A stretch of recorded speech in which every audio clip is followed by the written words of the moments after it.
The son of a woman run over by a West Sacramento fire truck is speaking out tonight. His mother survived. Another man died.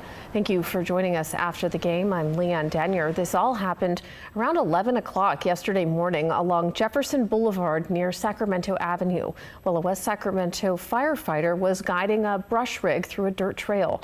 Her son tells KCRA 3's Maricela de la Cruz his mom was living outside and shares West Sacramento's fire's response. A man killed and a woman hurt after what officials are calling an accident Friday morning involving a West Sacramento fire truck. A spokesperson with West Sacramento Police says there was debris in the area, but under some of that, 2 transients were sleeping underneath the blanket. A man and a woman. Rush 44 rolled up on them. We're going to need another engine, possibly another ambulance, and PD out there as well. The man died on scene and the woman remains hospitalized. In a statement, West Sacramento Fire Chief Steve Binns says, "We are grieved any time that an emergency response results in a death or injury of someone we are sworn to assist." Adding, "We will fully cooperate with the CHP to help determine exactly what happened." I'll be praying for her, to recover. I never expected for that to happen. 24 hours since that accident. So if the fire department are pulling in, I'm not getting how the spotter didn't see 2 people sleeping here. Jerry Delgado took a visit to the area where he tells us his mother, Katie Mora, was run over by the fire truck. I want to know what happened.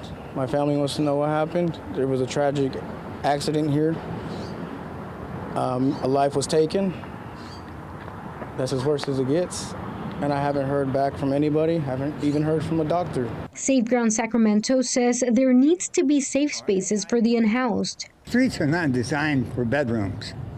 We need to make places for people to go. They may not be housing right now, although that would be the ideal, but just some way for people to have a place to throw down a sleeping bag or a tent and survive. Adding that local jurisdictions should have more short-term options for people. We need to use some of these vacant lots we've got and use them to have people stay on those instead of being in the street until we can figure out how to get everybody housed. As the investigation continues, Delgado says his family is trying to stay hopeful. Everybody's there, waiting for her to wake up, and we're ready to move forward with this.